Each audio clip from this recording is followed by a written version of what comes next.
All right. Good morning, everyone. First of all, thank you for coming. Um, so let's just get started, and then as people come on, they can just catch up. And of course, just a note that this video will be recorded and posted on the library's YouTube page. So you can also find it there. In case I cover anything, you do not have to rush to take screenshots of all the images or go back to the recording. You have access to all of it. First of all, thank you for coming.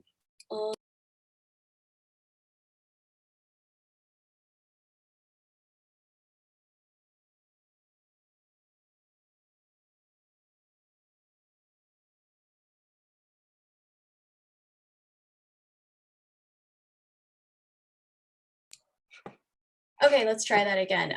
Sorry, just a bit of a technical delay while I figure out. It's actually the same thing I did last time, so you'd have thought I would have learned. But it's just the same issue I had last time, so let's just continue, which is pretty much that I left another screen open on my YouTube page. All right, so just to get started, a bit of a background about me. I pretty much started in this industry about 10 years ago. I've been on and off basically when I was in school, and then just continued up until about 2 years ago, or actually I want to say about 3 years ago when I started my own business, Let's Talk College.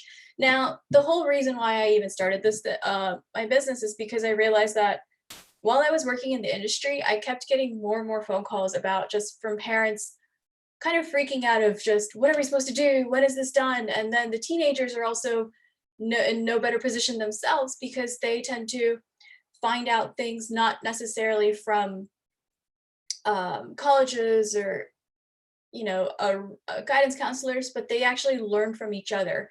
And that means things get left out along the way because you might not know about every scholarship that exists. You might not know about every type of testing that exists and so forth. So really, it wasn't until my friends and I sat down probably I want to say this past January when I went down to Miami, because that's where I'm from. So when I went down to Miami and we were having this whole conversation of, man, what if we had somebody guide us through all of this? And 10 years, 10 years later, after this whole process is over for us, we realized that we realized all the opportunities that we had missed. And the only thing that really it led up to was a bunch of frustration because we had money that had been left on the table. We had universities that we hadn't applied to, even though they probably would have been better for us and so forth. So ultimately, I realized that this is something that's just a necessity because there's a communication gap between high schools and colleges when it comes to informing you as the parents and the teenagers of all the opportunities that you have available. So I wanted to sort of do my best to step in and fill that gap as much as possible.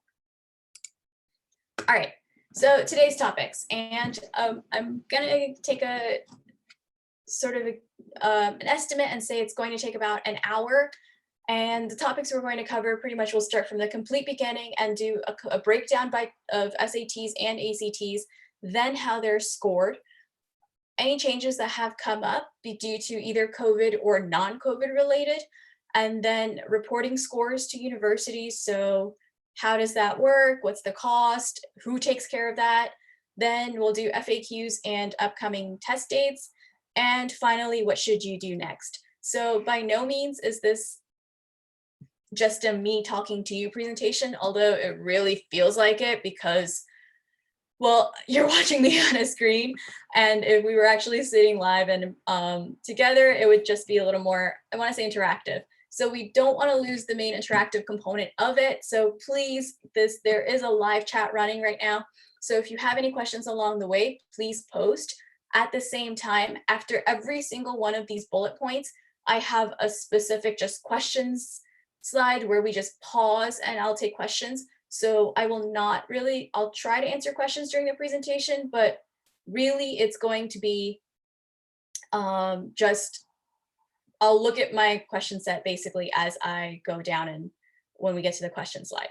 So with all of that said, let's get started. Before we do the breakdown, let's cover the overall big picture. The big picture is, what are the components of your college application? What is it what's important, basically? And the first thing that's important is your coursework. So that involves everything, your AP classes, your honors classes, if you're in the International Baccalaureate program, if you're doing dual enrollment, which that program is called something different in just about every state, but basically it's high school students taking college classes, not APs, but classes physically or online at a university for college credit. So that's what dual enrollment means.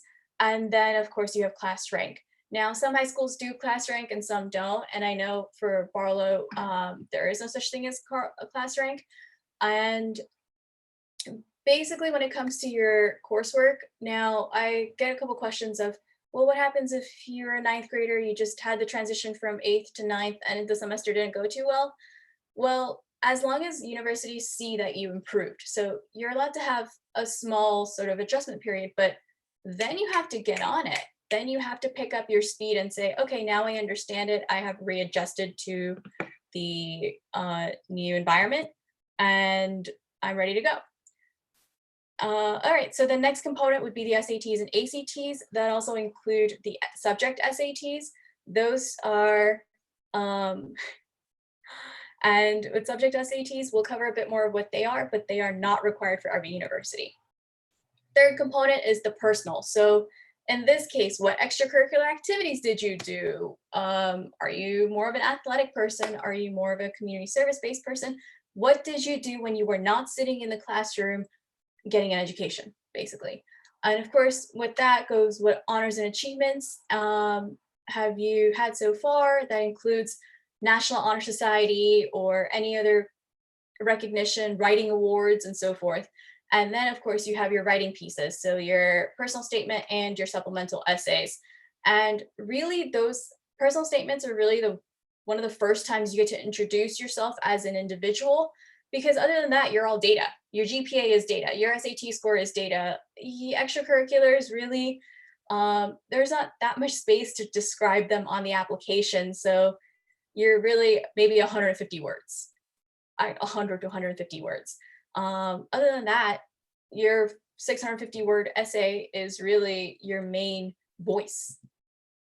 And of course, the final component, which is the counselor and teacher recommendations that might come up. Any interviews, not every university requires interviews. So if you do have the option to interview, you should interview, because just like the personal statement, which provides you with a voice of your own, the interview does the same thing. You now step out of a page full of data and you become an actual individual. So if you have the option for an interview, please take it. Universities work in a few different ways when it comes to interviews. So some require interviews, some say, if we want to move you to the next stage, then we'll have you interview. And some just say, it's up to you. Formatting, of course, online interviews can be done. And for more information about any of this and the entire breakdown, there is a video on this library's YouTube page where we go into detail about the entire college application process, timeline, and breakdown. So please, by all means, take a look, because in this particular video, we are just going to cover the SAT and ACT component. All right, so SAT, ACT component. First of all, we're going to cover the breakdown. So again, we're going to have a slide that just kind of separates everything out, just so we have some sort of a demarcation on this. First up, so what's happening here structure-wise? Well, both exams have a reading section, math section, English section, and really the English section is the main overlap, because those are just grammar rules. And these aren't some high up-end AP language type grammar rules. They're really just the basic. Probably the highest level I would say it goes is, do you know how to use a colon and a semicolon? That's about as crazy as this gets. And of course you have subject now, subject and verb and matching of everything, like of pronoun subjects. Wow, I'm kind of messing up, sorry. But basically we have subject verb agreement, we have subject pronoun agreement, we have parallelism, comparison, so forth. But these are the basic rules. Now, I've noticed that students tend to not do so well on the English sections simply because we rely too much on computers at this point. So most assignments are usually in some way, shape, or form done on either Microsoft Office, Word document, or Google Docs, something that has an autocorrect component to it. So bottom line, the English section is actually one of the easiest sections to improve upon. It just requires sitting down and mastering about 14 grammar rules. Then when it comes to pretty much the breakdown and timing, reading for the SAT is 65 minutes. Notice reading for the ACT is 35. And then math, SAT is 80. Math, ACT is 60. And there's actually an additional science component for the ACT. For both exams, the essay is optional. So that's not, it's not a requirement, which means when you register, you have to make sure that you choose the essay option if you need it. All right, so timing. Even with this crazy breakdown of the overall subjects up top, really the final breakdown, the final timing is about the same. I mean, no one's going to say, I don't want to sit for an extra 5 minutes, so let me pick the ACT instead of the SAT. That's never an issue. And the score range. So roughly the score, not roughly, basically the lowest score you can get on the SAT is a 400. And we kind of say, oh, that's what you get for writing your name. Well, that's the equivalent of a 0. So yes, that is what you get for writing your name. And then for the ACT, the score range is between a 1 and a 36. To go a little bit more into detail. So with the English component, you have 44 questions in 35 minutes. On the SAT, for the ACT, it's 75 questions in 45 minutes. Now, a pattern that you will notice is that the SAT always has more time per question than the ACT, except for this one section. However, this is the grammar section. It's completely, you can ignore the timing on this because most students tend to finish on time and some even have time left over. So this is not a section that time crunch would really impact. Now with the reading, the SAT has 52 questions in 65 minutes. So when we say 5 reading passages, the first passage is always going to be some sort of a literary piece. That could be maybe something from Frankenstein, maybe something pulled from a news article from way back when. It's something that was just written. It's a story. Then 2 of the 5 passages will be social studies / history. And the final 2 will be science of some sort. And basically, the first passage is always the literary passage, but the other 4 are shuffled up in some way, shape, or form. When it comes to the ACT, you have 4 reading passages and you have 40 questions in 35 minutes. Note, this is where you start seeing a time crunch. You have 40 questions to do in 35 minutes. So ideally, you're moving a lot faster because you have less than a minute per question. Next up, we have the math. And with the math section, so there are 58 questions. And for the SAT, it's really split up into 2 different sections. But ultimately, the time calculation ends up to 80 minutes. This one, it's about roughly, ACT has about 1 minute per question. And I would actually, in this case, I would like to point out that with the ACT, you have an additional math component of pre-calc. So it's not just limited to basically the Algebra 2 that's covered in SAT land. ACT also includes pre-calculus. Now, when I say pre-calculus in this case, we're not talking real pre-calculus where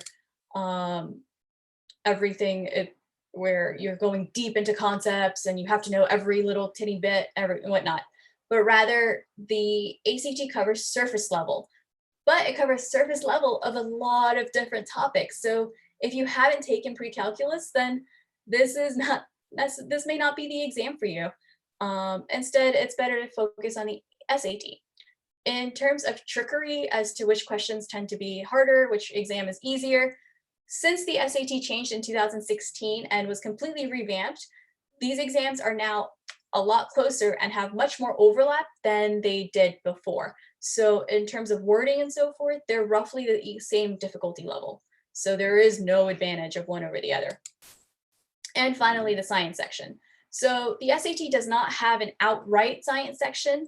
However, I made it a point in the when we were covering the reading to mention that there were 2 science sections in there and 2 history sections in there. So what the SAT does is basically it weaves in science questions throughout the entire test. So throughout the reading, throughout the math, throughout the grammar, where you might be reading just passages and based on a certain scientific topic or historical topic, and then the SAT will pull those specific questions and calculate a science score for you.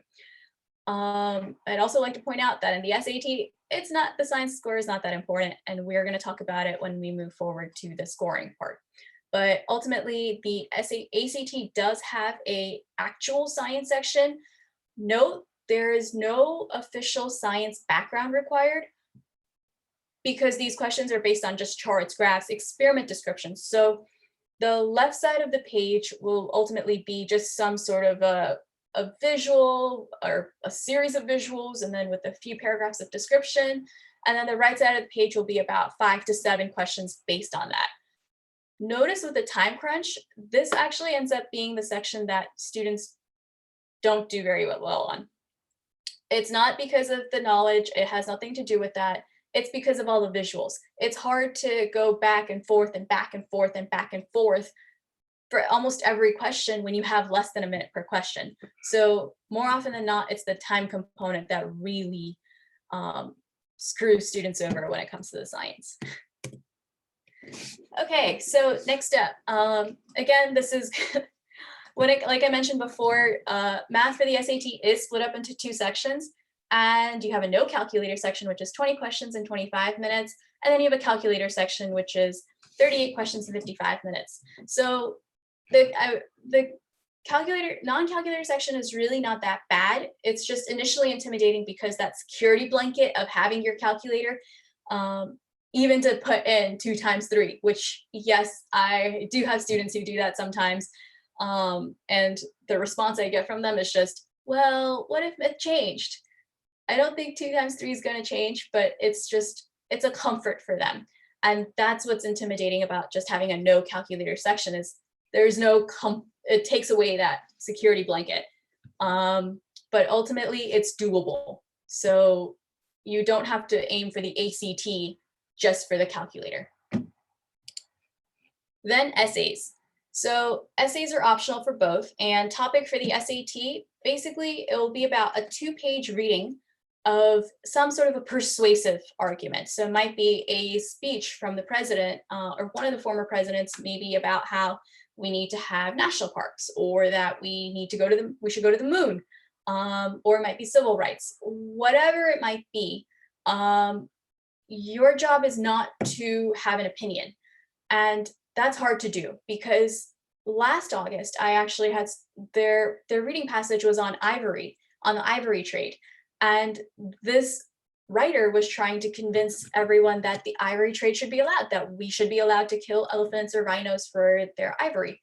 And my students had such a hard time writing their passages, their essays, because they didn't agree with it. They completely hated the idea of violence on animals and so forth. And I had to sit them down after the exam and say, it doesn't matter. It doesn't matter how you feel about this topic for the SAT. Your job is to actually take the argument that's given to you and break it down to highlight what persuasive elements that person used. So how did they try and convince you? Did they say, oh, we, instead of you? So that the idea of we shows a feeling of community, that we're all involved. And therefore it builds an emotional relationship with the reader, that type of thing. And that's what I meant. It's, again, it can be difficult sometimes based on the topic that you are given, but ultimately on the SAT essays, your opinion does not matter. Only your ability to analyze and break down this argument does.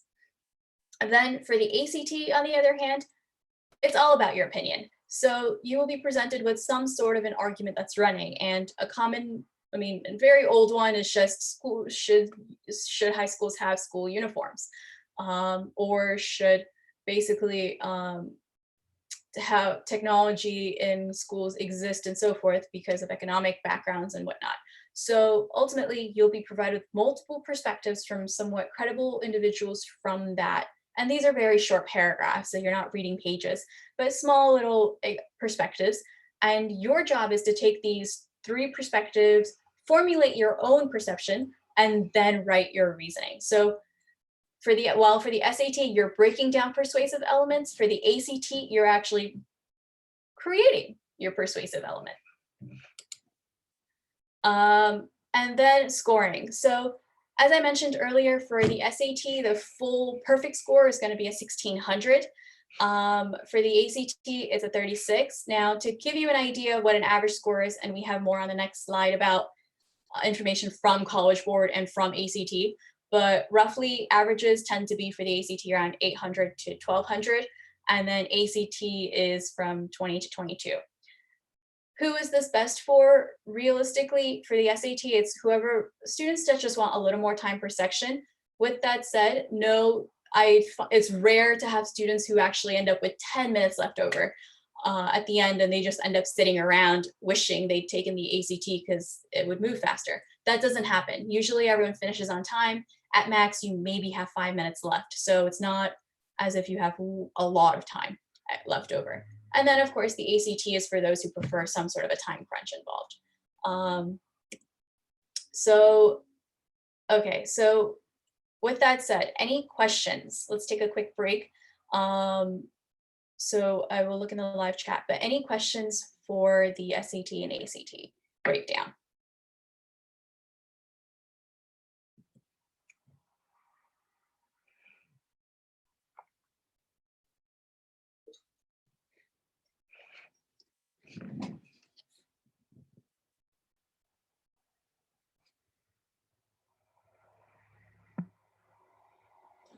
All right, so it looks like we don't have any questions. And hi to all those that said hi to me on the chat. So, all right, let's move on. Understanding the scoring system. So now that we have basically an idea of how this test works, let's talk a little bit more about how it's scored. And if you can understand the scoring, you've pretty much, and you can figure out a way to work with the scoring, you've pretty much guaranteed yourself an above average score. So with the SAT breakdown, and I kind of added those on because normally I would have custom animations, but there's a slight lag when it comes to just having everything go on the screen and play on YouTube from my screen. So I didn't want to complicate it and potentially add in any technical difficulties. So, okay, when it comes to the SAT breakdown, if you receive your score report for your SAT, on the top left, you will see something called a composite score. Composite score is actually known as the total score. So what did you get out of your 1600? Then underneath that, you'll see your section scores. And section scores break down to basically evidence-based reading and writing. So that's just, you'll see it either written out that way or E or W. And that's pretty much how did you do in that section. Perfect score is 800. So we'll get to see which one basically how you did. Same thing with the math. Now with these, this is where we'll find your weakness. So if your score here in the reading was a little bit lower than the one in math or significantly lower, then you know that that's a section you need to work on. Further breakdown, so math still stays as math, but then you'll see something labeled test score. And test scores are out of 40.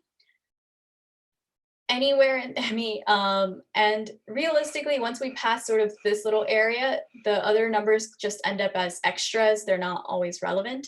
But this is, again, just to familiarize you with what you would see in your report and just what that means. Now, with the SAT, as we said earlier, there is no science section. There's no official section that just has you looking at visuals and so forth. But science and history questions are weaved in throughout the entire exam. And then they are pulled together to give you a cross-test score. So you'll have a cross-test science score and a cross-test history score or social studies score. Again, these questions, so in the reading, that might be the 2 passages per topic that you read. For the grammar, you might be editing a passage. So with grammar, it's really just 4 passages and there's underlining in them. So you can correct the grammar, and you have to go in and correct the grammatical errors from those underlying components. Well, any of those passages could have errors, not errors, but they could be on science and social studies. So bottom line, these questions are weaved in. But I refer back to the point I mentioned before, which is these are not important. No university cares about them. They're kind of just there to give you an idea of what your strengths and weaknesses may be. And of course, an even further breakdown. So then at the end, you will see a label for subscores. And subscores go from 1 through 15. With the reading section, again, these are the official labels that are used on the College Board report. So I've left them as such, so you're familiar with them. Ultimately, and it's kind of annoying to say, but these labels don't tell you much. They're, for example, Heart of Algebra and Passport, that as helpful as they want to make these labels, they really don't provide a strong idea of what it is that a student is good at and not good at. I mean, what about algebra are you good at? Because there's Algebra 1 and Algebra 2. So how do we know what we're supposed to work on? These labels tend to be a little bit too vague. All right, then moving to the scoring of the essay. So it used to be that the essay score was just one number that you see on the report and that was it. But since the SAT was redesigned in 2016, now your essay score is really 3 different numbers. And your first number is your reading score. Your reading score refers to your ability to paraphrase, to summarize what you've read in that passage. So ultimately, did you comprehend what you were reading? Then the next one is analysis. So what persuasive elements did you find in this passage that this author or speaker used to construct the argument? And of course, then how well do you actually support those, provide evidence basically for the pieces of analysis? And finally, your writing score. Again, this is a handwritten essay. So this is where the tiny things come in: the grammar, the punctuation, the spelling, syntax, all of that. So that's an additional, that's a component of its own. Now, final scores are between 2 to 8. However, that's because each essay is graded by 2 readers and in a scale of 1 to 4. So really, when you look at your report on the right side, just as you see it in this breakdown, on the right side, you will see these 3 categories. Reading, boom, you'll have your score. Analysis, you'll have your score. And writing, you'll have your score. So essentially, it's no longer just one number. Give you an idea, a good score is basically about a 6 and up. All right. Now, nothing here to memorize. This is just to show you how conversion works. And when I state conversion, really the reading score is the grammar score plus the actual passage reading score mixed together. And part of this whole conversion, and the point of showing you this conversion, is because if you are self-prepping for the SAT, this is going to be the chart that you get familiar with. So just as a quick basically breakdown, if I were, let's say I received out of 52 reading questions, I got 28 correct. I'm going to go down, and this is the College Board chart. There are many different charts. They vary per exam, but this is one of them. And they're used the same way. So we're just going to cover this one example. However, that does not mean that getting a 28 correct is always going to equate to the 26 that we see. That's just the main keynote of this part. So when you have the 28, that converts to a 26. This chart right here is what you will find in any College Board book to guide you to figure out your ultimate score. Then when you move on to your, let's say my grammar section, out of 44 questions, I received 30. Great. Raw score, start with that. That converts to a 29. Bring the 29 down, or 29 plus the 26 from earlier, and they'll add up to 55. So really my score on the reading section was a 550. Same thing with the math. I apologize, this is actually supposed to be down here, but ultimately they add up to 34. So I just go down. So yeah, they add up to 34. So the no calc section plus the calc section were supposed to add up to 34. Just drag that down. And then that's the easiest conversion because that just goes to a 560. And then combine the scores and I have a 110, or sorry, 1110.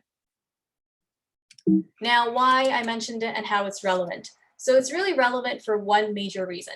And this is the advantage that you have if you understand the scoring system. To go from, let's say this is a math example because that is the simplest one to explain. But to go from a raw score, so out of 58, if I had 34 correct, to go to a 36, I improved by 2 questions, but really I improved by 20 points. So when someone says let's say I got better, I got 100 points improvement on my math section, well, that means they got approximately 10 more questions correct out of 58.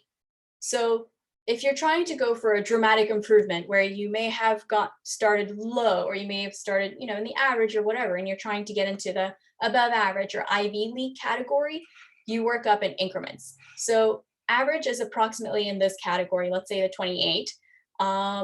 Great. So out of 58, you got 28 questions correct. But now can you get 30 questions correct?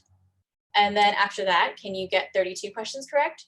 So really, it's all about working up incrementally, because to get a good score, about a 670 or a 700, you have room for error. So it doesn't have to be a perfect performance in any way, shape, or form. But now you know how much leeway you have. So if you know that let's say I have 58 questions, but I really need to get 50 correct. Now you can be smart about which 8 questions you let go of, that you say these either take too much time to do, or I just don't know how to do any of this and I'm going to skip it. But you can count them up while you're testing, basically. So you have maybe, and again, it's not going to ever be 100% because there's a curve that's applied, and we'll talk about it later, but it's never going to be 100%, but you will get close to what it is that you were aiming for. So you're not just shooting in the dark and hoping that you spit out a certain score, and hopefully it's the goal score that you wanted. It's a methodical process. You can count up how many points you've pretty much received so far. All right, then with the ACT. So ACT, again, this is also, like I said, both exams are curved after they go in and the scores come out. So that's completely out of our control, which means every chart I show you is a rough estimate, and it could be off by approximately 2 to 4 questions. So with that said, let's say in the English section, a student gets out of 75 questions. So this is the grammar section. Out of 75 questions in the grammar, the student gets 62 correct. Okay, great. That's going to translate over to a 27. Now, what's different about the ACT is that every single one of these sections is actually scored out of 36. Then those numbers are just averaged out to give you your final composite score. So again, with the math, same idea. This one, student received a 24. Then with the reading, again, the student would have gotten a 32. And finally, science, the student received a 32 out of 40 correct. And that means you received a 27. Numbers are added together, averaged out. There are no decimals in scoring. So the final score that you would see is a 28.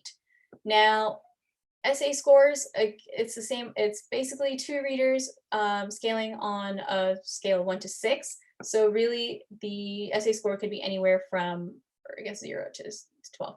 But and the score could be anywhere from a 1 to 12. Oh yeah. Every time I do this, I forget I have those arrows. All right, so key takeaways from this before we move on to a quick break where we take questions. Okay, so a couple key points. If you understand the scoring system, roughly you can at least get an above average score. And each section, so this is a complete side note, it's different, but every section or every exam has pretty much a 20-minute experimental section, and these are not scored. I've had students who've come back to me after an exam and said, oh, please tell me that the experimental section is not scored, because that's what we've covered, because the proctor said that it was scored. Yeah, that does happen where the proctors tell you it's scored, because if they don't tell you it's scored, then students tend to just give up, put their heads down, doodle, or whatever else. And that prevents College Board or ACT from getting accurate data and testing out their questions. Because that's what an experimental section is. It's not about you as a student, it's about the questions. So the the test makers are trying to design questions that roughly get you into the range that they want you in. So if test questions are too easy, meaning too many students did too well in this experimental section, well, now they know that, you know what, we need to make them a little more difficult. On the flip side, if too many students did not do well and these questions are too hard, then they again bring it back and say, okay, then we need to make things a little easier.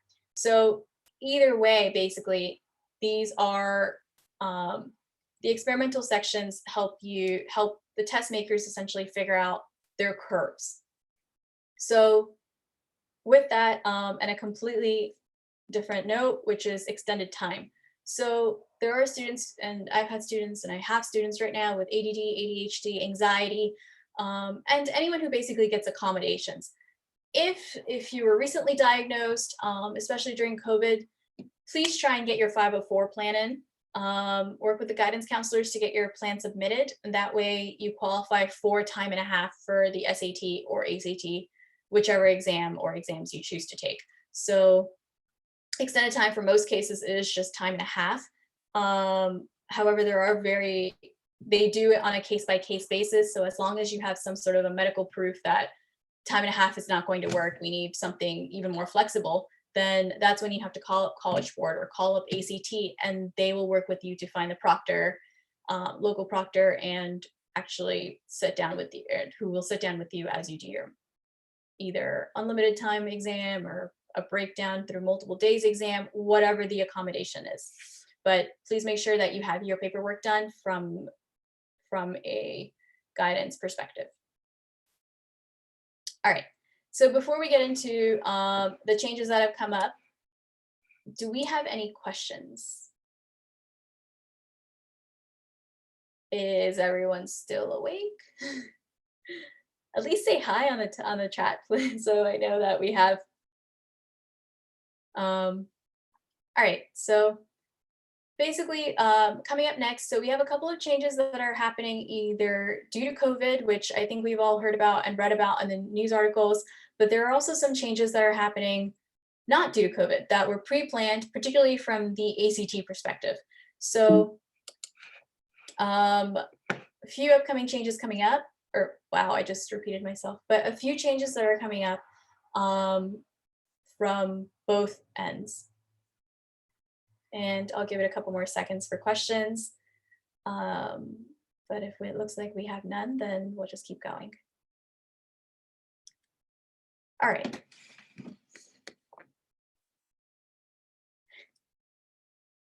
Okay, so when it comes to testing, I'm sure if you are a current junior, or since school is almost over, I guess I should say, if you're an upcoming senior and you've tried to register this past week, you've seen the huge mess it turned out to be in some ways. I mean, there were times there were days when College Board system just crashed and students couldn't register. I had a client who was on the phone for about 5 hours. She waited 3 hours, the call dropped, she tried again just to get the registration through. But at this point, registration for the SAT should have calmed down. So if you need to register, it is now open to everyone for the upcoming fall semester. On top of that, there was also a debate about whether the SAT would be moved online or not. And really, there are sort of many advantages and disadvantages to this, but since the SAT officially announced that they will not be moving online, we really don't need to talk about it. But main point is just they are going to work with the test locations to see how social distancing can be practiced, because that's probably the scariest part, especially when CDC has said that there's probably going to be a second wave of COVID and it's going to be coming in conjunction with the flu season. So it's very important that the test prep companies or testing companies figure out exactly how they're going to execute this if it's not going to be online. But for right now, as we know it, these dates are all still valid, and registration is open. Now, for the ACT, there is an exam coming up, and it's coming up next Saturday. So we'll actually get to see just how it plays out with, again, with the social distancing. This is going to be the first exam that's really been executed since COVID. So we'll see just how ACT is playing it. But the dates in red are the ones that are for this particular school year and finishing out. Those are the ones that registration is open for. And the others, so for the fall season, the registration does not open until about the end of July. So right now there's nothing that can be done in terms of physically registering for the exam. That's just something to make a note of for July.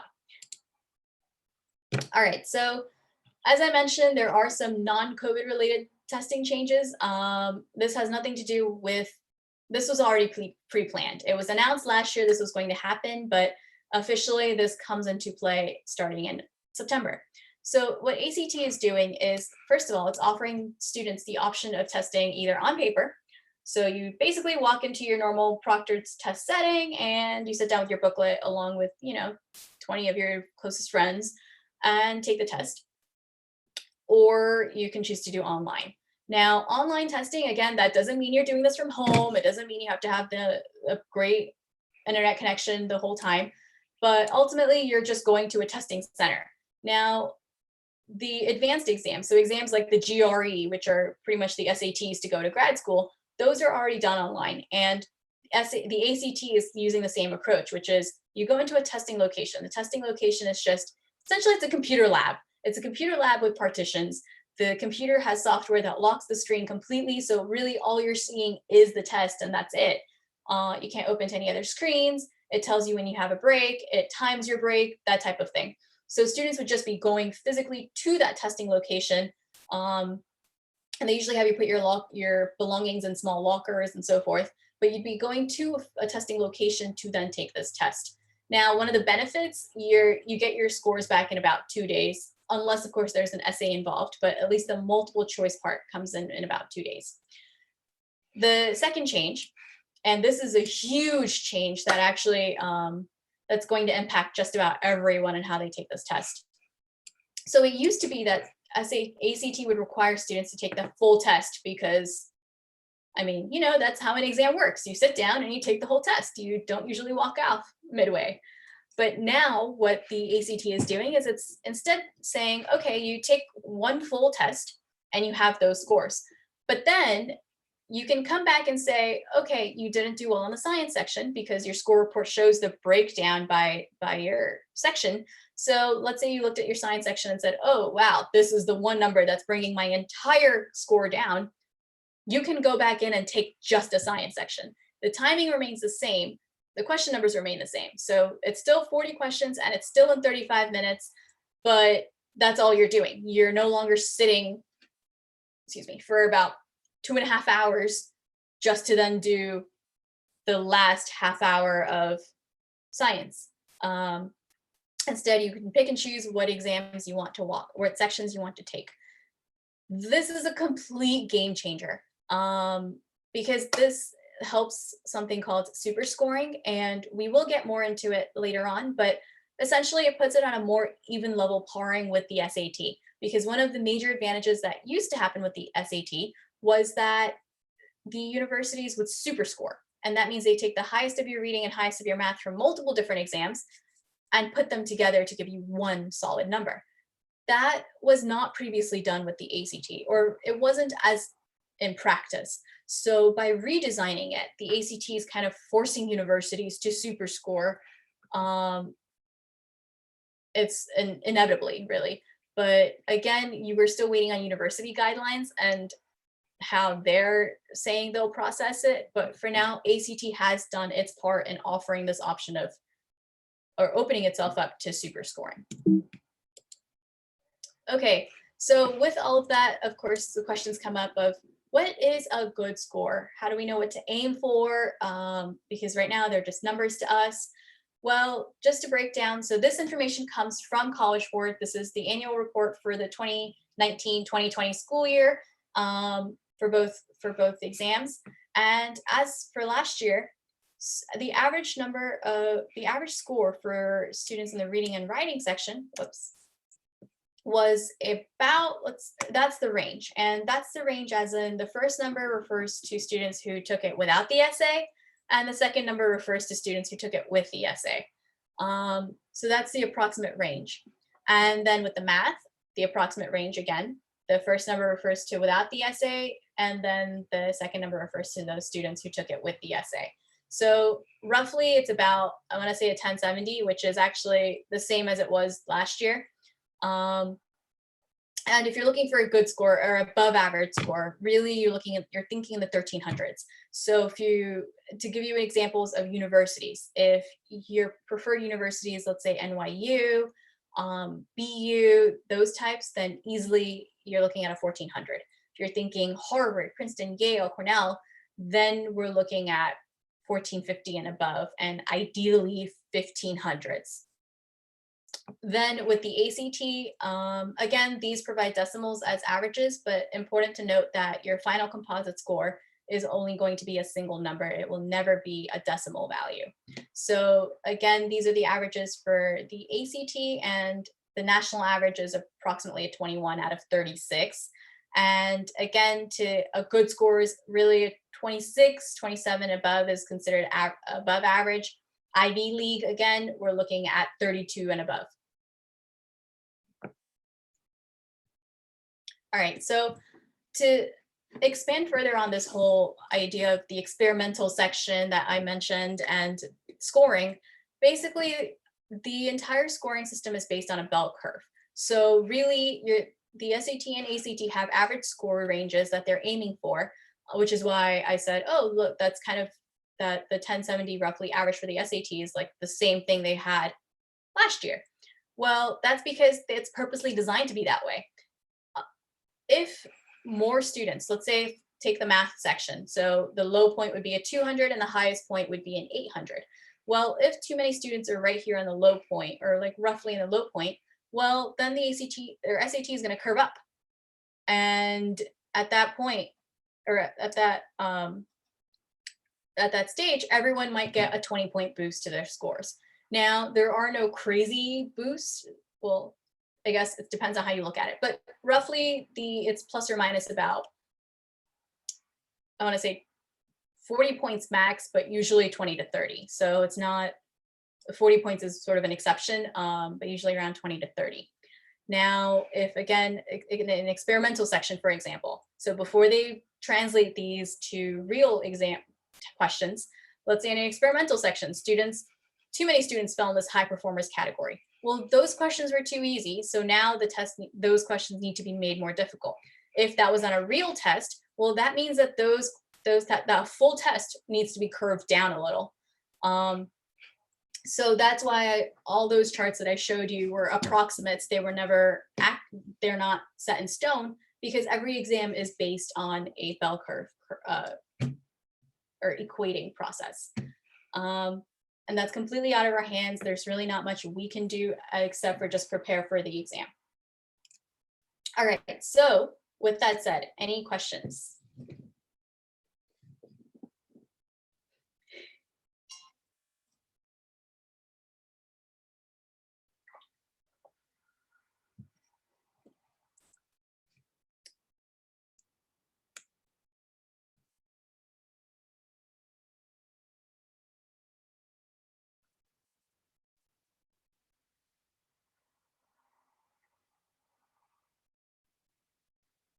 All right, so then moving on to the next category, which is score reporting and the whole move to test optional due to COVID.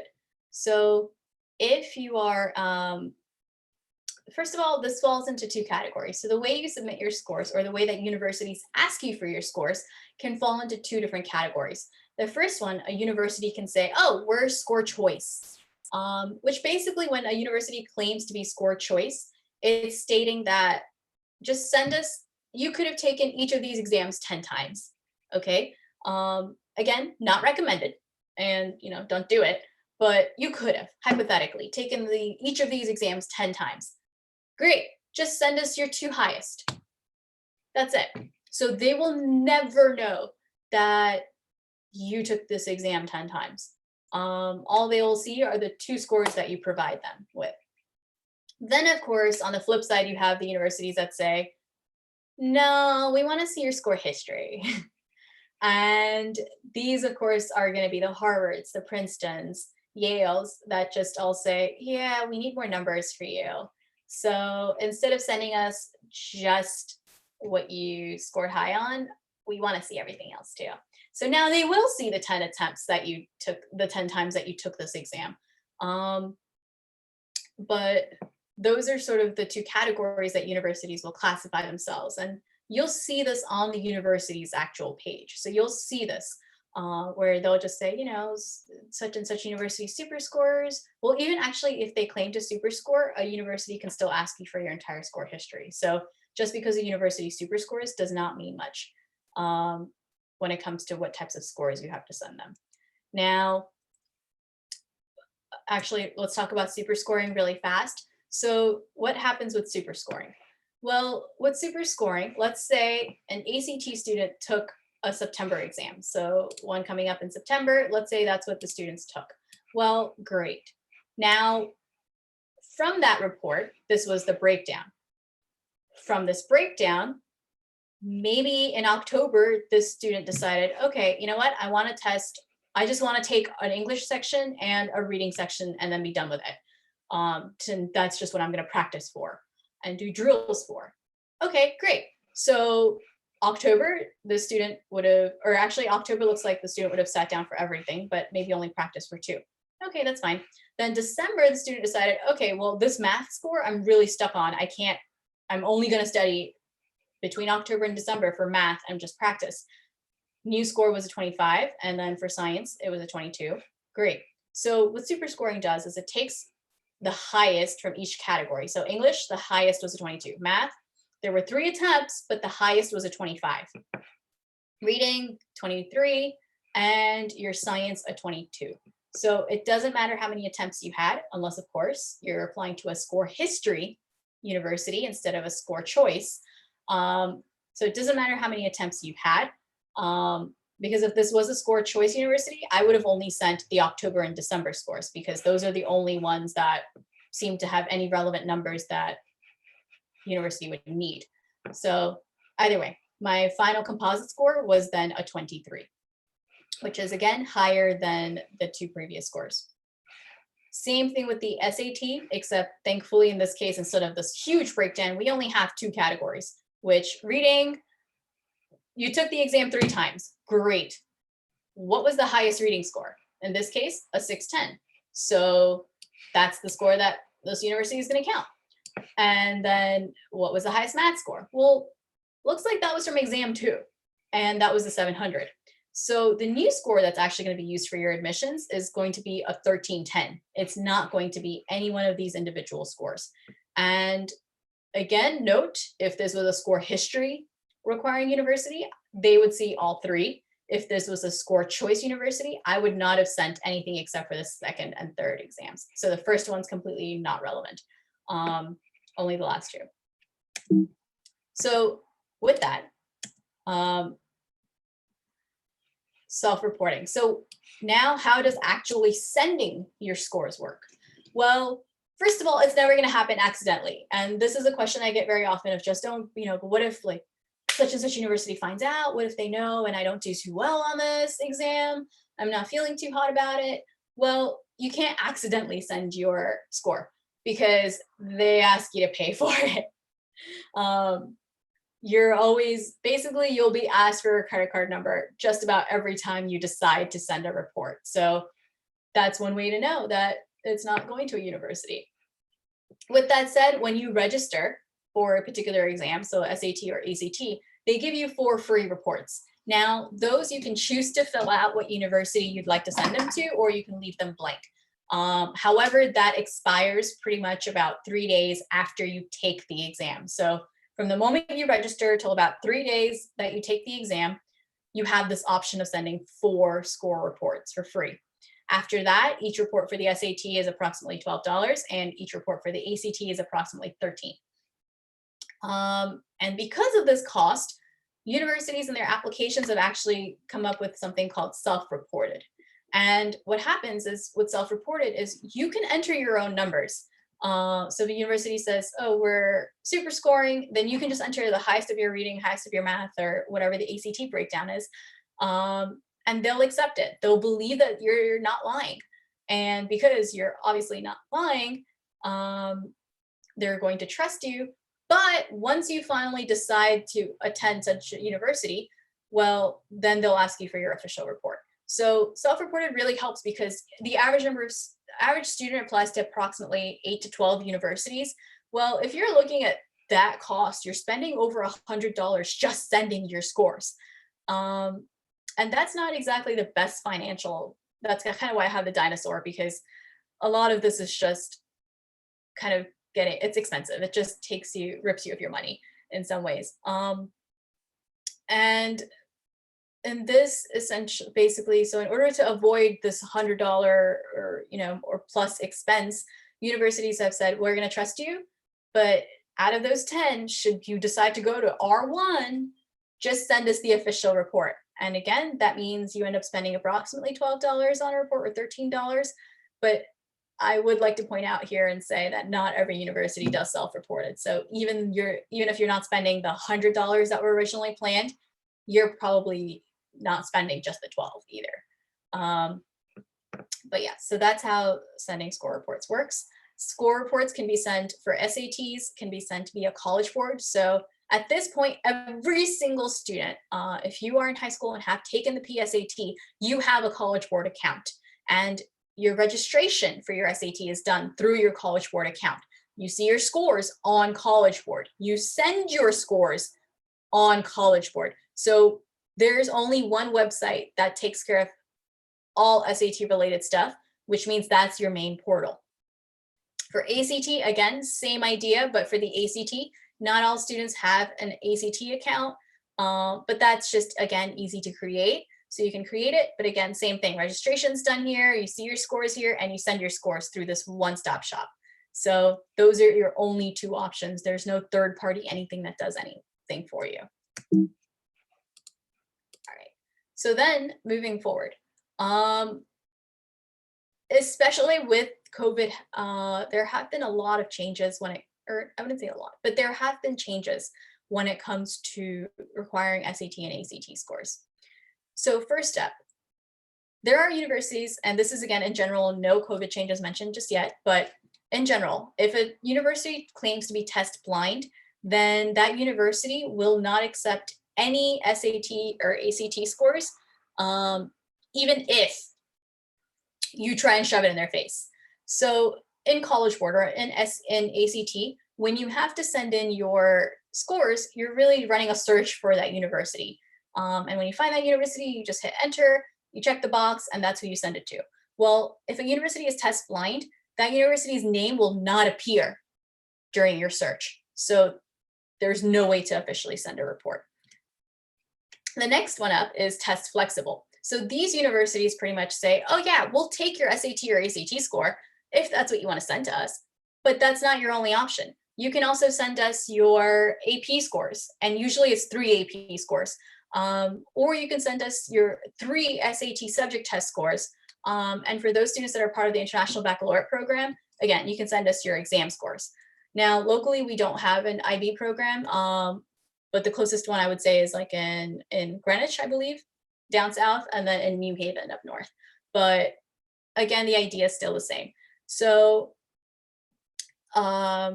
just one quick point with the SAT subject test. Subject test, there are 3 reasons you could have a subject test to take. First one is because of a test flexible school. So just like, let's say NYU. NYU has made no changes to its testing requirements due to COVID because it has already and always been a test flexible university. So students can send in SAT or ACT subject test scores. And there are about 14 different subjects, although I would say about 8 of those are languages. So you have about 6 different subjects you can test in. And they're very general, so it's not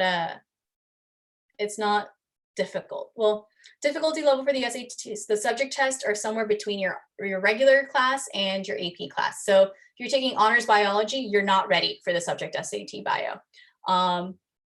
Or if you've taken AP bio, you're way past ready for your subject test. And it's basically somewhere in between. So with that said, that's the first reason, is if you're applying to a test flexible school, then SAT subject tests come in handy. Second one is depending on the major that you're applying to. So if, even though the university does not require a subject test score to get in, then maybe you're trying to go to the engineering department, and engineering really would like to see what your math and science backgrounds are. Well, in that case, yeah, you will have to take the SAT subject test. And finally, of course, if you're applying to a competitive university, and sometimes these universities will specify, oh, we would like to see 2 SAT subject test scores of student's choice. So you can choose what subject you want to test in. We just want to see 2. Subject tests are very upfront. They're only an hour long. They're always multiple choice unless you're doing a language with listening component. But they're always an hour, very straightforward. There's no trickery like the SAT or ACT, the normal general exams. So it's just core content. It's, you either know it or you don't. That's probably one of the benefits, is you're not trying to finagle and trying to even just figure out what this question's asking you. It's saying it right out front. It's saying, solve this problem. And here are the multiple choice answers for that. So that's just something to keep in mind. And of course, the third reason is just if you're a competitive university. I believe I did mention that. Scoring for the SAT subject test, it goes anywhere from, lowest score is a 200, which again, that's what you got for writing your name. And your perfect score is an 800. Good scores, 650 and above. That's usually what universities want to see. All right, so that's test flexible, the entire category. And then finally, you have test optional. And this is the change that has been coming in with COVID. So more and more universities right now are going test optional. And that means you can send in your SAT score, but you don't have to. So I recommend sending in an SAT or ACT score if there's some part of your application that you're trying to compensate for. So if your GPA is lower than what the university would like, excuse me, or if your extracurriculars are not on point, whatever it might be.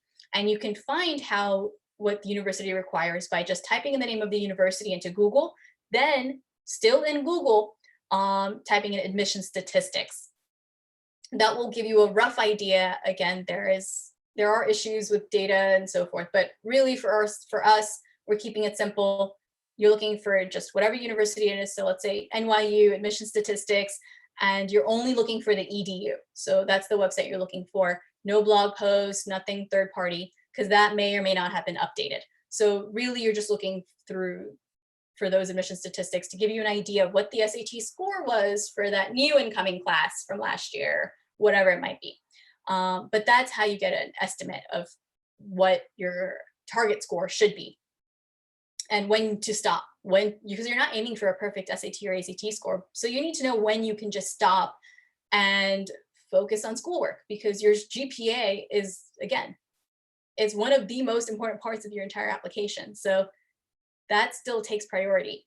Okay, so right now with test optional, out of approximately 4,000 universities that we have in the country, about 1,200 have gone test optional, and they're some of the top ones. So really, chances are, if you're applying to a certain university, double check if it has gone test optional or not, because if the rest of your application is solid, there's no need to rush to take the August SAT or take the June or July ACT or whatever it is.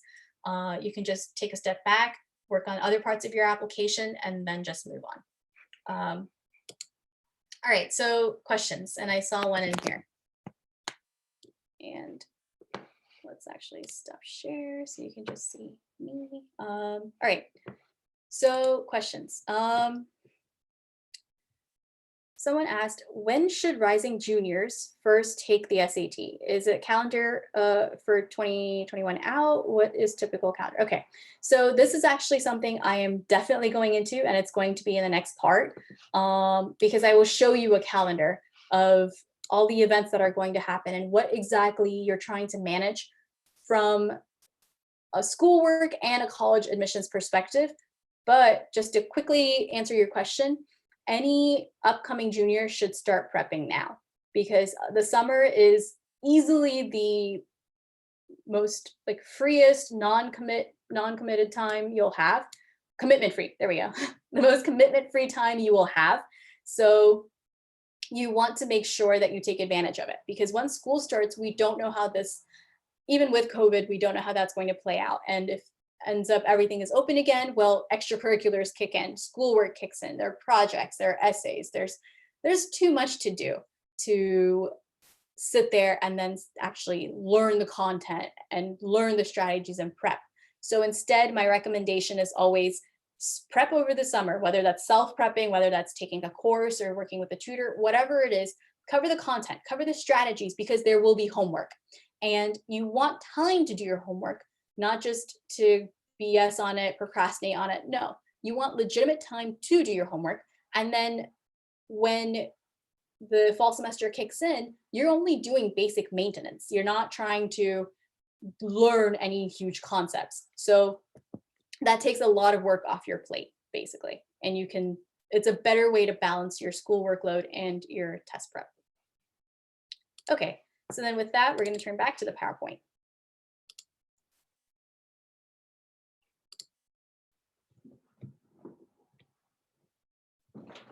All right, so next up, we have pretty much what's happening, the FAQs, and we're almost done. So when it comes to, here are some of the questions that I tend to get. Please feel free to shoot more questions at this point, because now we're really going into the FAQs, just question and answers. We're going to see what the year, a timeline basically of what the year looks like. And then we're going to pretty much cover the next steps. So that's just what's left over. I'm going to say maximum, we have another 10 to 15 minutes, just to give you an idea.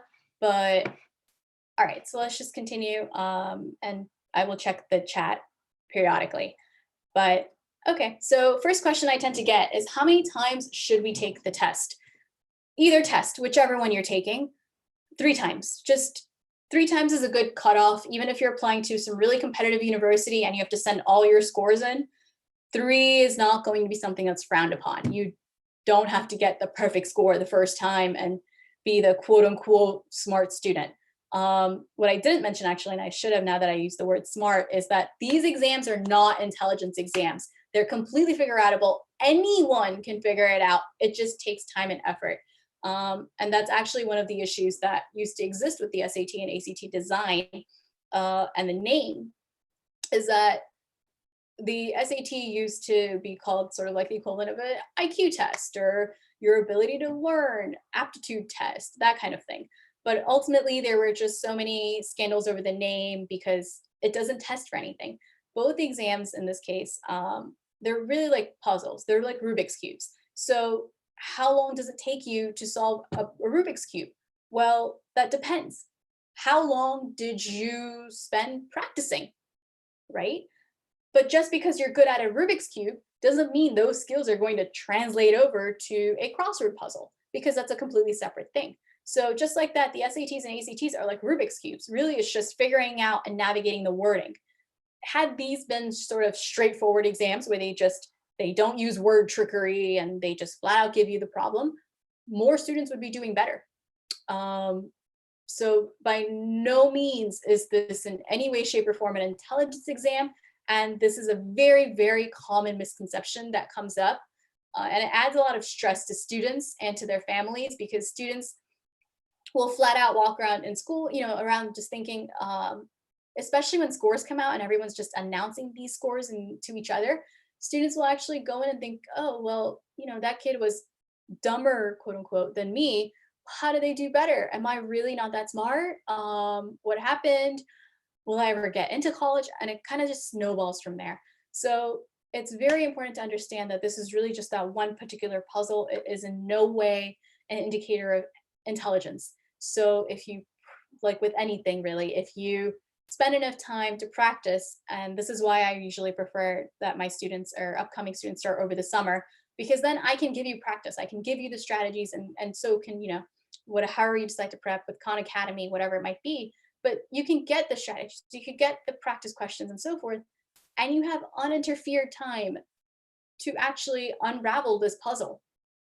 So that was just sort of a main note that this is not in any way, shape, or form an intelligence exam.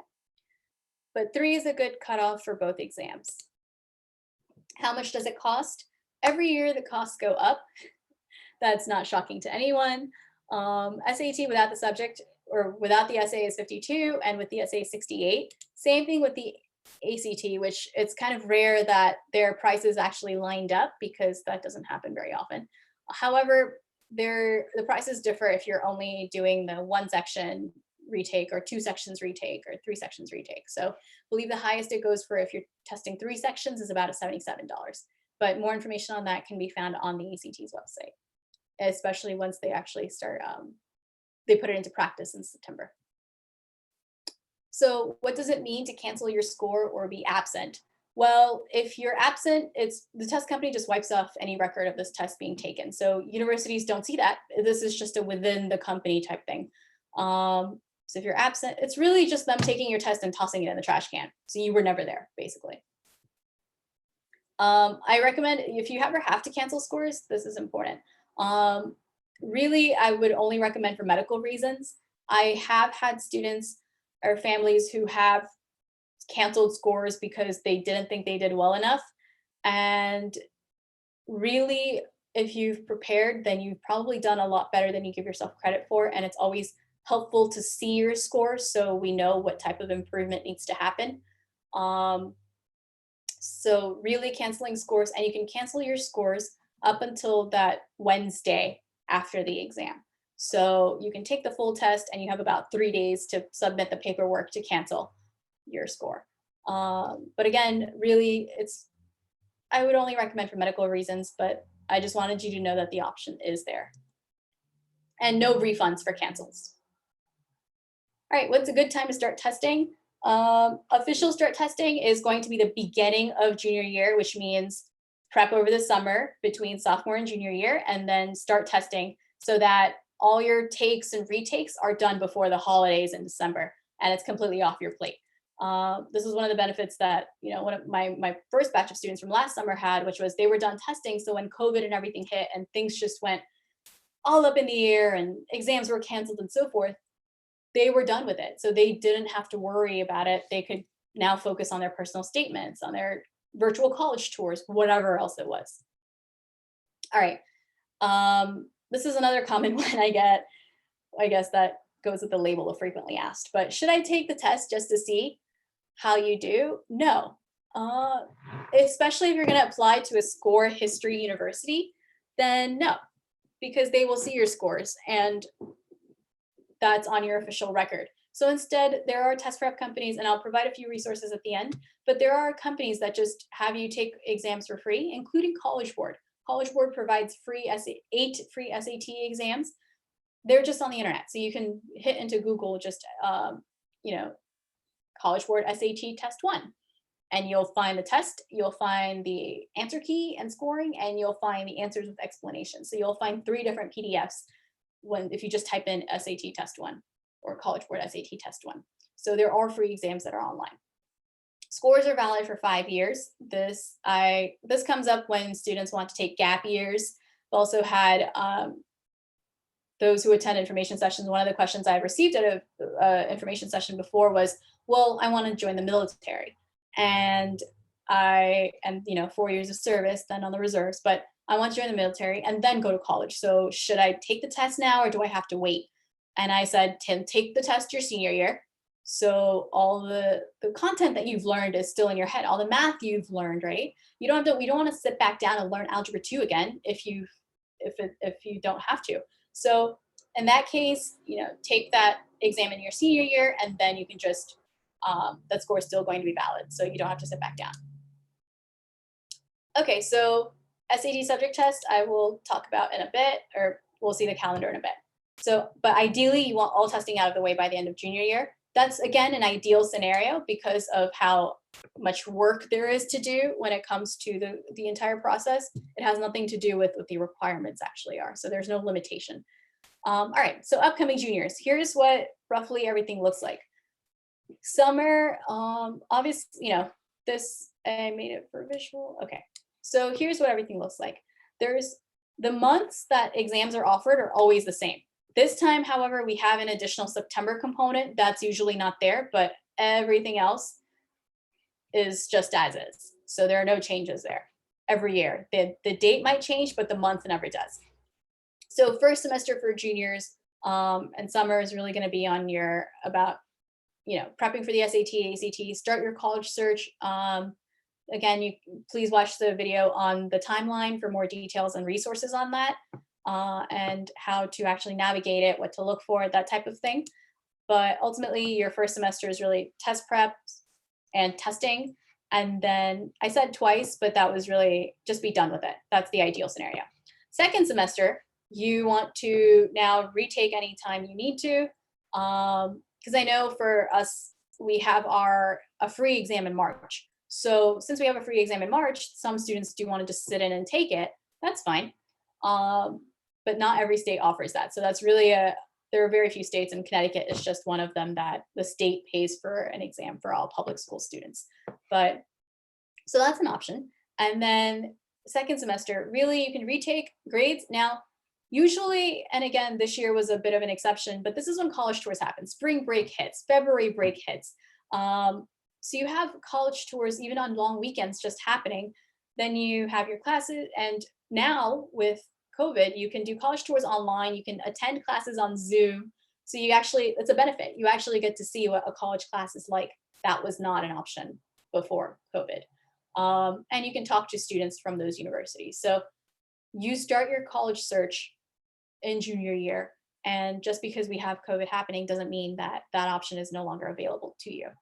One more note, if you do have to take this SAT subject test, they're actually offered on the same days as regular SAT exams. So you can only take either or. You can't take a subject test and take the regular SAT. So that's also where pre-planning comes in.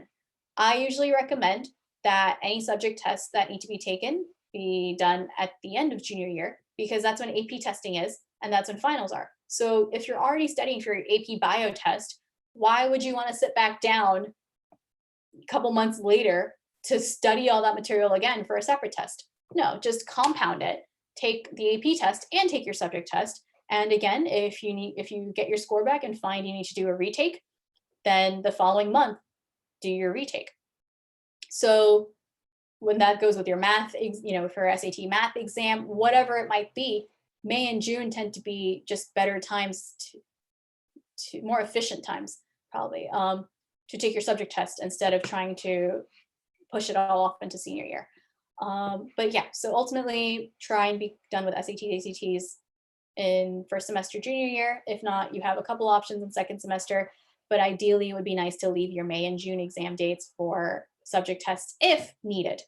So not every university requires. A complete separate note that this is usually around the time that students start around second semester. Again, this semester was a little bit different, but normally this is when students start getting a little freaked out. This is when it really hits them that, oh shit, I'm moving away from home, from my parents for the first time, which yes, I'm super excited about, but wait, do I really have to know what I want to do for the rest of my life? So-and-so is going to be a business major and so-and-so wants to be a doctor and so forth. Well, I don't know what I want to do. And they tend to psych themselves out. So parents, this is also when you might be navigating the emotional roller coaster that's going to come. Because before then, it just seems like paperwork. It's just more paperwork I have to do.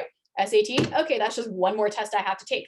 College search, great, that's just an internet search. And then, yeah, we schedule tours. But like I said, the tours tend to happen in second semester, so now it becomes more real. So that's just something to keep an eye out for. And to sort of help mitigate that, I recommend just actually scheduling times to have conversations about college instead of just throwing that topic at your teenager randomly. Because if you catch them off guard, you're going to get a defensive reaction. So instead, if you have, okay, every other Friday for 20 minutes or whatever it is, it's a pre-scheduled time to have this discussion and maybe assign homework or task to complete, whatever it is, then everyone goes in expecting it. There's no getting caught off guard. especially with the emotions that teenagers are already going through when they're comparing themselves to each other. All right, so then going into senior year or summer between junior year, senior year, which is what most students right now seem to be in because a lot of, because of the canceled exams. Well, SAT, ACT prep. So again, I still maintain that summer is the best time to do your prep because that's just the most commitment-free time you will have. With my students, I don't feel guilty assigning an hour's worth of homework per day over the summer if that's what's needed because they have time. I know that they don't have any essays to write. I know that they don't have any projects to complete. And we all know that no one's starting their summer reading assignments until the week before or 2 weeks before school starts. So there is time that they have for their vacation and simultaneously completing work. Again, if you are currently a junior or you just, you're going into senior year, summer is also the best time to do your personal statements and such. This is when everything happens. And then your applications also tend to open up around that time frame. So up until then, you can fill out everything that you need to for your application. And again, please see, this I'm moving through very quickly because this was covered previously in the other talk. So I don't want to take up too much of your time for this. So I'm just doing a quick overview snapshot. But ultimately, everything can be completed and applications can be filled out. You just cannot hit submit until that season opens up. So you can easily fill everything else out. It's just, you can't send it until the very last minute. All right, so then again, tours are still happening. First semester, you can do any retakes, which this is a scenario that current seniors are in, which it's not even a retake, it's the first time. So you'll have August, September, October, November, December. So anyone who plans to test, you still have 5 opportunities to test for the SAT. And for the ACT, assuming we are not counting July, we're only counting the fall, you have 3 opportunities to test. And then of course, deadlines tend to be for universities. University applications tend to be in November and in January. So you're really looking at this.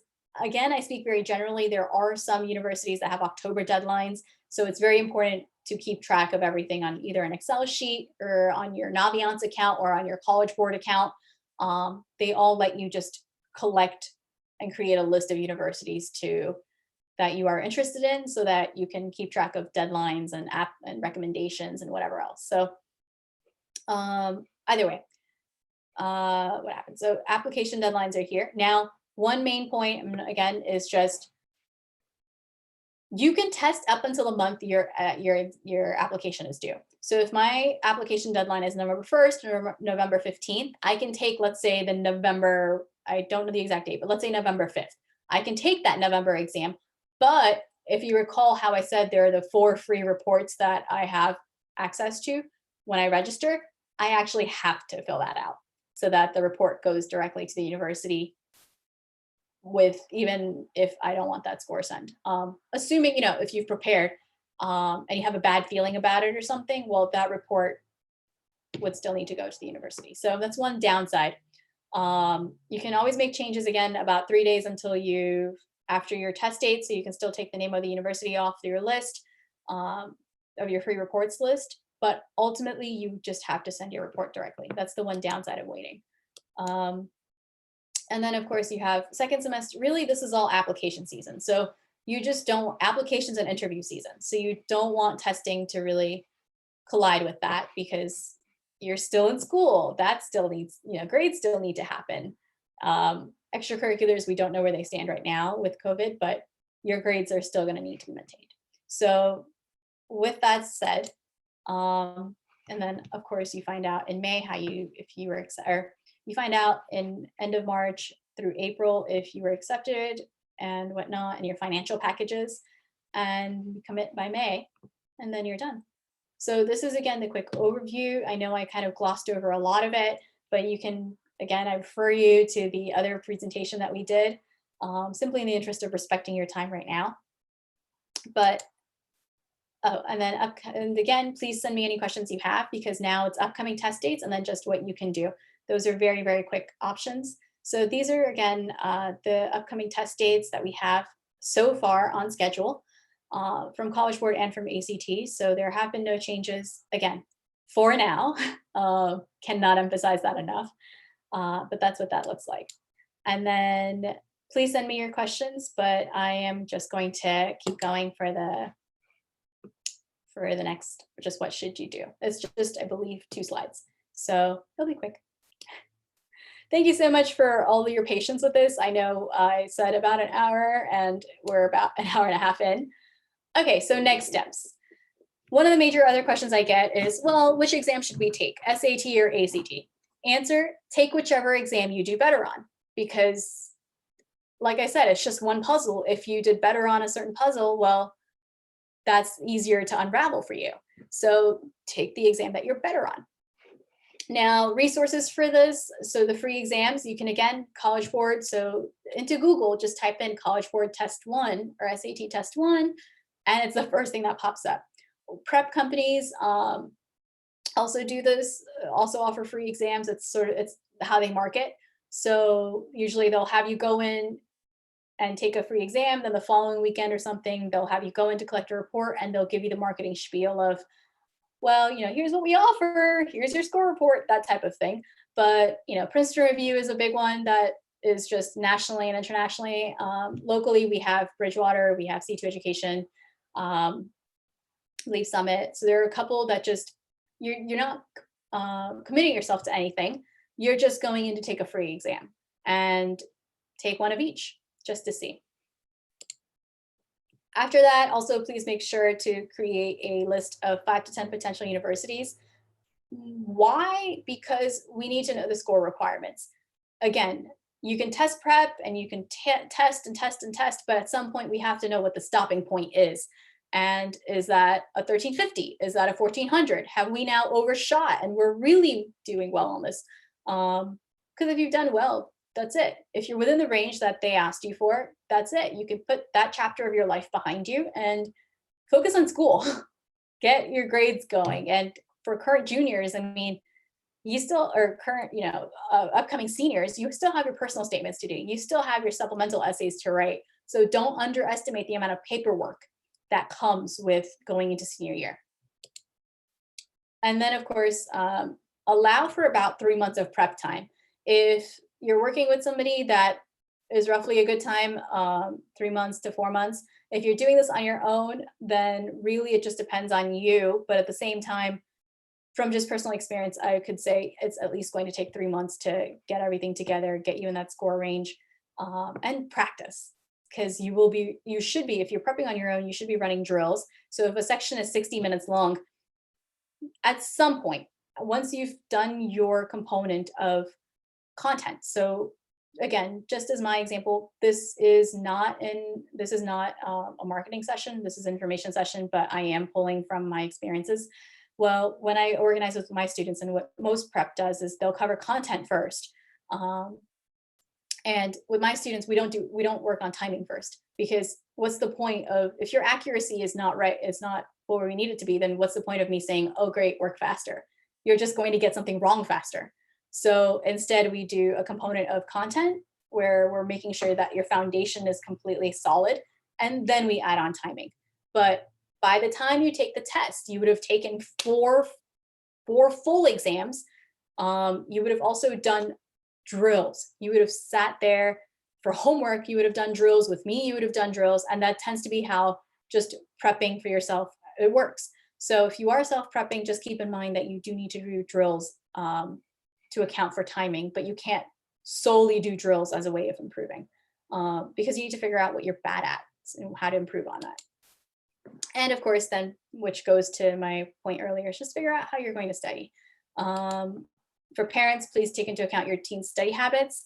I have had students whose parents have previously signed them up for an online course, and the student never opened it. They went on the account one time and that was it. So, and then there are some students who just will happily do everything on their own. You provided the resource and they will take it from there and just keep going. So really that's a teen by teen case, but that's where we're at on that. So a couple of resources that we have, or that are available. We don't have much, but I don't. But either way, Khan Academy. So that's for self-prepping. Now, positive pros and cons. Pros, it's completely free, and any student knows what Khan Academy is. It's a household name. So Khan Academy has a self-prepping SAT section because College Board partnered with it back around, I believe, 2016 to help students from all backgrounds receive equal opportunities to prep. So Khan Academy is a resource, and they actually do use the 8 free exams from College Board as a way to help you. But you also have the 8 free exams on your end for SATs. SATs are much more established, so there are many more resources available for that than they are for the ACT, unfortunately. ACT really, it's all we really have. Even when it comes to private test prep companies, the question design and everything that we need is just not, we don't have enough questions. So you could be struggling with a math section, but if we only have about 6 legitimate math sections available and 3 months, well, that's not going to be enough. So with SAT, we have those available. The library also has a college resources page. So please feel free to check that out just to get an idea again of what the resources are for this entire college applications process, including scholarships and financial aid. And there's also my YouTube channel, which is still fairly new and I'm adding to it. But one of the major things I'm doing is monthly check-ins. So every month I will release a video of, and this video will go up on Monday, but every month I'll release a video of just what you should be doing in the month of, let's say, June. Doesn't matter what grade you're in, I'll break it down by grade, but at least that gives you some sort of an orientation of this, we're on track, we're not on track. So please feel free to check out those resources. Again, next steps were the Princeton Review, any College Board, any test prep place that just gives you a free exam. Those would ideally be the next step. That goes for anyone who's an upcoming junior and an upcoming senior. So with that said, thank you so much for joining. If you do have any questions, please post and I will take them. And if you do have any other questions and you think of them, along the way, then there's my email address. Please feel free to visit. So with that said, thank you. And I'm just going to hold on the screen for a bit while we wait for a few questions. And if you don't have any, then thank you.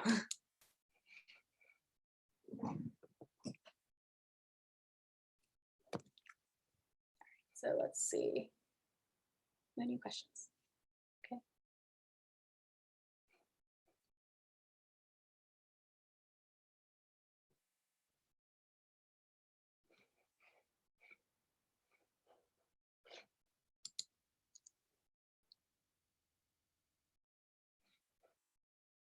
And yeah, the background's fake. My background does not look that organized. So it's a fun fact.